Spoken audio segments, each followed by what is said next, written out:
With the release of 4.0 came plenty of lore. Included were some lore crumbs that solidified my belief in what Paimon is. Something that connects all of her suspicious moments and ties into one identity. So what is she? Sit back and get comfortable because it's time for the Paimon deep dive. Calling Paimon an anomaly would be generous, to say the least. So far, nobody in the game has had a solid idea of what Paimon is, just guesses at best. She's also the only entity we've physically seen be immune to both abyssal and celestial power. For some reason, she smells like the wind, earth, and stars. Her cape depicts what now seems like the primordial sea and what I believe are 3 moons. Her constellation can't be read by Mona or a sunshade, and she wears a rose gold crown. In other words, Paimon is the only one of her kind in Teyvat. Well, not exactly. You see, there is one race I can think of that presumably fits into these traits. And that race is the Seelies. The Seelies, Part 1. The Seelies we see now are not what they once were. The Seelies were an ancient race with immense wisdom and power who guided humanity. That was until they got cursed and exiled from heaven. I'll be discussing the Seelies in relation to Paimon, but I cover them more in the Seelies Curse, link in description.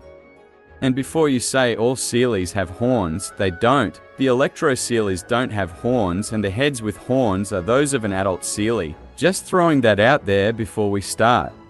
The Seelies guided the humans while teaching them languages and the philosophy of nature.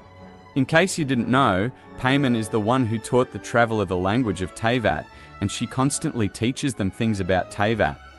Virgil, a Fontanian NPC, also says something Paimon said was both wise and philosophical, which I imagine is a hint. The Seelies were also celestial entities who worshipped the Moon Sisters in the Lunar Palace. To travel with humans, they'd have to go down to the humans, meaning they spent time in both heaven or high in the sky and on Earth, which would explain why Paimon smells like the Earth and stars. But what about her immunity to abyssal and celestial power? Before everything went left, the Seelies built palaces out in what is now considered the Dark Sea, the same place that's presumably overrun with abyssal power considering evil, and defeated gods went there to become evil gods. It's outside of the firmament, which was built to separate the microcosm of the world from the universe, which looks very similar to the abyss. In other words, they would have had to be immune to the abyssal power to travel in and outside of Teyvat without getting corrupted. It's also suggested that the Seelies can adapt in ways that would help humans. That includes adapting to the abyssal sludge in the chasm, which somehow hasn't corrupted them, despite it almost overtaking a celestial nail.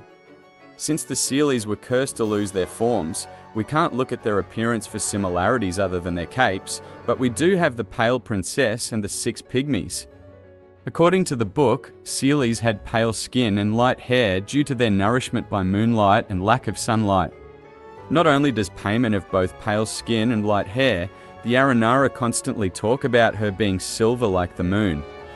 2 of the most common guesses NPCs make for what Paimon is are Seelie and Fairy. Aside from the fact Seelie translates to fairy in most languages, Seelie courts are made up of fairies.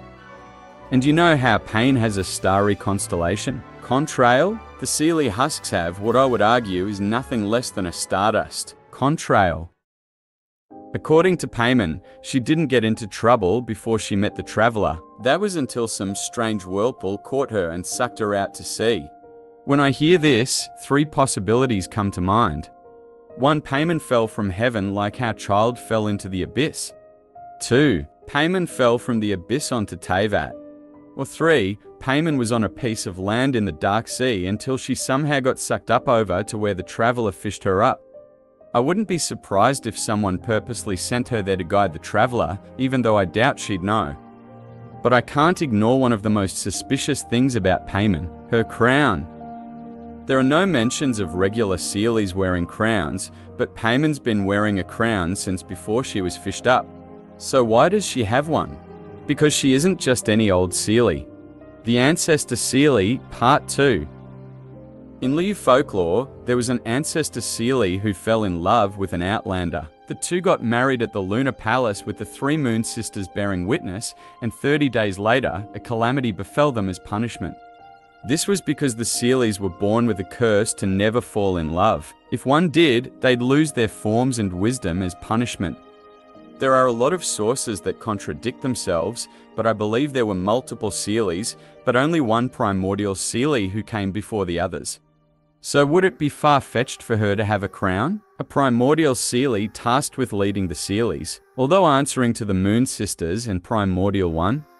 Paimon also calls herself the god of protection, which is supported by the Sealies once being humans' teachers and protectors. In the 3.6 Caribet arc and quest, Paimon empathizes with the traveler being separated from their sibling without knowing the reason why. Although this could just be general empathy, hers could be linked to an underlying feeling that she lost something important to her despite not remembering it, the same way the ancestor Sealie was separated from the Outlander and had her memories erased. She may have even been in the process of regressing until the traveler fished her up, subverting her fate. It's also possible the ancestor Sealie and Outlander had a child together, that child being Paimon. Perhaps a time will come when we'll have to lead Paimon back to her court before finally saying goodbye. Closing notes, summary, and conclusion. In conclusion, I believe that Paimon may be the primordial Sealie, who was once tasked with leading the Sealies but answering to the Moon Sisters. She was cursed and was in the process of regressing till the traveler fished her up, altering her fate. Paimon's origins may also be rooted in both abyssal and celestial lovers. If she's the ancestor Sealer's child, which would explain her immunity to both abyssal and celestial power. Furthermore, we may need to lead Paimon back to her Sealie court as we've done to other Sealies. If not, Paimon may regain her power and help create a bright future for the Sealie race. But I'd like to hear what you think. What do you believe Paimon is? This was more of a revision or revisit to my older Paimon theory video, since we've gotten a lot of additional info since then. If you've enjoyed it, please consider leaving a like and/or subscribing. I hope you all have a great rest of your days, evenings, and nights.